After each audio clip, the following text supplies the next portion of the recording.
ప్రభునందు ప్రియమైన సోదర సహోదరులకు మరొకసారి క్రీస్తు నామములో వందనాలు శుభాలు తెలియజేస్తున్నాను. దేవుడు మన మన జీవితాల్లో మరొక చక్కటి దినాన్ని అనుగ్రహించి ఆయన మాటలు వినడానికి, బలపరచబడడానికి, దీవించబడడానికి దేవుడిచ్చిన మహాప్రేమ కృపను బట్టి దేవునికి నేను స్తోత్రాలు, స్తుతులు చెల్లిస్తున్నాను.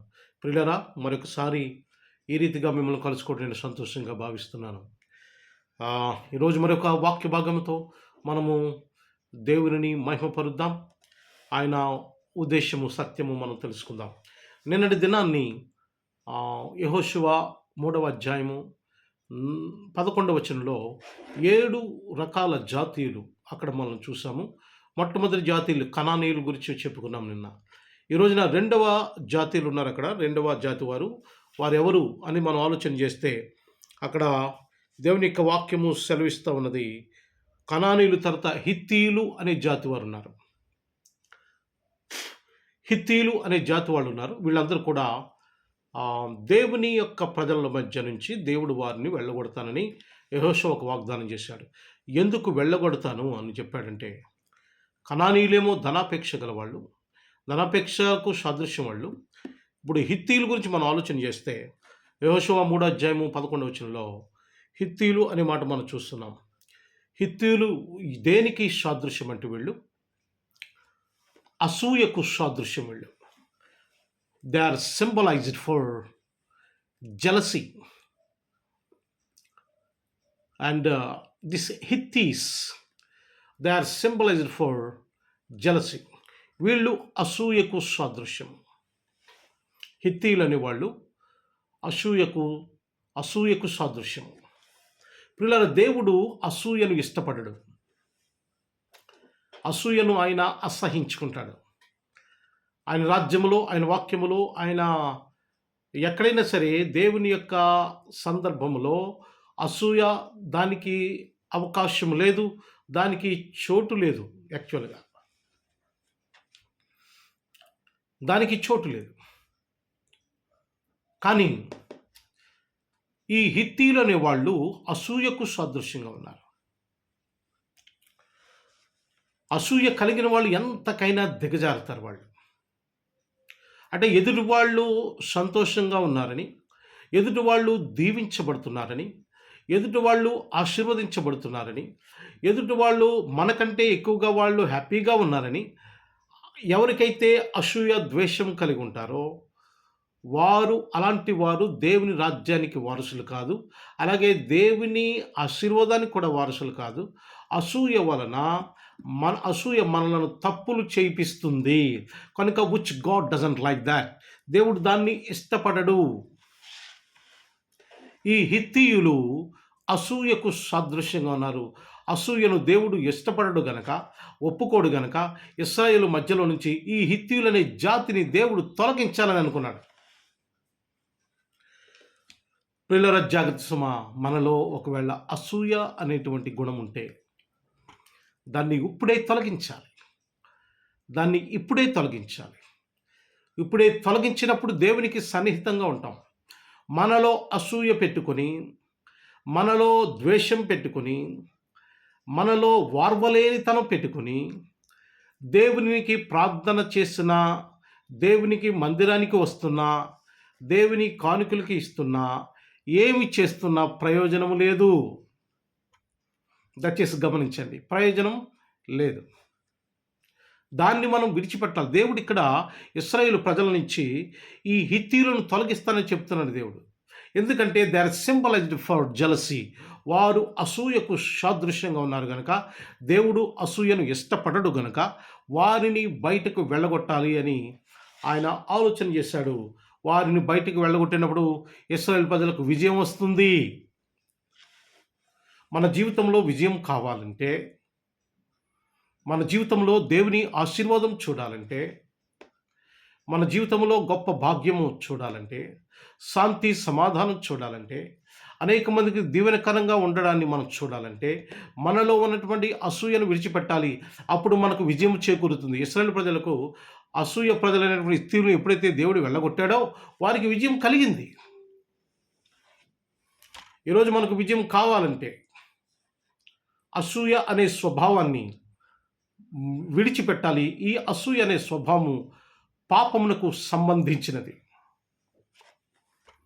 ఎవరైతే అసూయ కలిగి ఉంటారో వారు పాపమును కలిగి ఉంటారు. కనుక పాపంని దేవుడు ఇష్టపడడు. పాపంను దేవుడు ఇష్టపడ్డాడు. కనుక గమనించండి ప్రియమైన సహోదరి సహోదరులారా, అసూయ సమస్త కీడులకు మూలం. జాగ్రత్తగా గమనించాలి. బైబిల్లో ఇద్దరు అన్నదమ్ములు ఉన్నారు. మొట్టమొదటి అన్నదమ్ములు, ఒకని పేరు హేబేలు, ఒకని పేరు కయ్యను. ఈ కయ్యను అనేవాడు ఏం చేశాడంటే సొంత అన్నదమ్ముడి మీదే అసూయపడి సొంత అన్నదమ్ముడి మీద ద్వేషం పెంచుకొని అసూయ చేత అతను చేసిన పని ఏంటో తెలుసా? కయ్యను అనేవాడు హేబేలును చంపివేశాడు. ఇట్ వాజ్ ఎ మర్డర్, హత్య. బైబిల్ చెప్తుంది ప్రియమైన సహోదరి సహోదరుల, అసూయ ఎంతవరకు తీసుకెళ్ళి చూసారా? తోడబుట్టిన సోదరుణ్ణే ఆ కయ్యను చంపాడు. Just because of jealousy. అసూయ ఎంతవరకు పనిచేసిందో ఒకసారి ఆలోచన చేయండి. చాలా జాగ్రత్త సుమా. ఈ అసూయ అనే స్వభావం మనలోనికి రానికుండా ఉండాలంటే మనలో ఎప్పుడు కూడా వాక్యం అనేది నివసిస్తూ ఉండాలి. పరిశుద్ధాత్మ మనలో ఉండాలి. వాక్య రూపంలో పరిశుద్ధాత్మ మనలో ఉన్నప్పుడు, దేవుని మందిరానికి క్రమం తప్పకుండా వస్తున్నప్పుడు, దేవుని వాక్యము క్రమం తప్పకుండా వింటున్నప్పుడు ఈ అసూయ మనకి ఇంకా అవకాశం లేదు. అలా అవకాశం లేనప్పుడు మనం బతికించబడతాం, దీవించబడతాం, ఆశీర్వదించబడతాం. లేదంటే పాతాళానికి వెళ్ళిపోతాం. ప్రియమైన సహోదరి సహోదరు, అసూయ మనకు కనిపించదు బయటికి, కానీ దాని యొక్క ప్రభావం చాలా చాలా ప్రమాదకరంగా ఉంటుంది. కయ్యను కేవలం అసూయ వలన తన సోదరున్నే చంపేశాడు. అంటే ఎంతవరకు దిగజారిడో ఒకసారి ఆలోచన చేయండి. ఎంతవరకు అసూయ తీసుకువెళ్ళింది, ఎంతవరకు ఆ పాపం తీసుకువెళ్ళింది. అసూయ కూడా పాపమే. కనుక దీన్ని విడిచిపెట్టి మారు మనసు పొందాలి. దేవుని యొక్క వాక్యాన్ని వినాలి, విశ్వసించాలి, మారు మనసు పొందాలి, బాప్తిసం తీసుకోవాలి. పాప క్షమాపణతో బాప్తిసం అసూయను విడిచిపెట్టి దేవుని కుమారుడిగా కుమార్తెగా ఈ లోకములో మనం జీవించాలి. అలా జీవించినప్పుడు దేవుడు దీవిస్తాడు. ప్రియమైన సహోదరి సహోదరులారా, దేవుడు ఆశీర్వదిస్తాడు. అసూయకు మనము చోటు ఇవ్వకూడదు. అసూయకు మనము తావు ఇవ్వకూడదు. ఘనత, మహిమ, ప్రభావం దేవునికే చెల్లునుగా. దేవునితో మనం ఉన్నప్పుడు ఈ యొక్క ఇది పెరుగుతుంది. గమనించండి, దేవుని ప్రజలుగా, దేవుని నమ్ముకునే విశ్వాసులుగా అసూయకు మనము చోటు ఇవ్వకూడదు. మనం దీవించబడాలంటే అసూయను మనం జీవితం నుంచి విడిచిపెట్టాలి. దేవుడు మిమ్మల్ని దీవించి ఆశీర్వదించను కాక. ఆమేన్. ప్రార్థన చేసుకుందాం. ప్రేమగల మా ప్రియ పరలోకపు తండ్రి, మీ ఘనమైన శ్రేష్టమైన నామానికి వందనాలు, స్తోత్రాలు, స్తుతులు చెల్లిస్తున్నాము. మమ్మలను మీరు ప్రేమించి, దీవించి, ఆశీర్వదించి, బలపరిచి ప్రభువా మీ దీవెనలతో నింపి, ఆత్మీయ ఆశీర్వాదాలతో నింపి, ఈరోజు నూతన దినము మా జీవితాల్లో అనుగ్రహించి, మీ మెండైన దీవెనల ఆశీర్వాదాలు కుమ్మరించినందుకు మీకెన్నో స్తుతులు స్తోత్రాలు చెల్లిస్తున్నాము. ఈ దినాన్ని ప్రభువా, ఈ యొక్క ఎవరైతే ఈ వీడియో మెసేజ్ చూస్తున్నారో ప్రతి వారిని కూడా ప్రేమించండి నాయన. దీవించండి, ఆశీర్వదించండి, వారి అవసరాలు తీర్చండి, అక్కరతలు తీర్చండి ప్రభు. వారు దేనికోసం ఎదురు చూస్తున్నారో, దేనికోసం ప్రయాసపడుతున్నారో వారి ప్రయాస వ్యర్థము కాకుండా సఫలం చేయమని, జయప్రదం చేయమని కోరి ప్రార్థన చేస్తున్నాను. ఘనత, మహిమ, ప్రభావములు పొందండి. ఎవరైతే ఆర్థిక ఇబ్బందులు ఉన్నారో వారికి విడుదల దయచేయండి. ఎవరైతే రక్షణ లేదో వారికి రక్షణ దయచేయండి.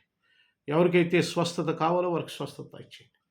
ఎవరికైతే ప్రభువా ఉద్యోగం లేకుండా, వ్యాపారం లేకుండా, జీవనోపాధి లేకుండా ఎవరైతే ఉన్నారో వారికి మార్గము సరళం చేయమని, వారి ప్రయత్నాలు దీవించమని కోరుతున్నాను. మీరే ఘనత, మహిమ, ప్రభావములు పొందమని ప్రభు అయిన యేసుక్రీస్తు నామమున మిక్కిలి వినయము తరిగి వేడుకుంటున్నాము తండ్రి. ఆమేన్, ఆమేన్, ఆమేన్, ఆమేన్. అందరికీ వందనాలు. God bless you all. Thank you. Have a great day.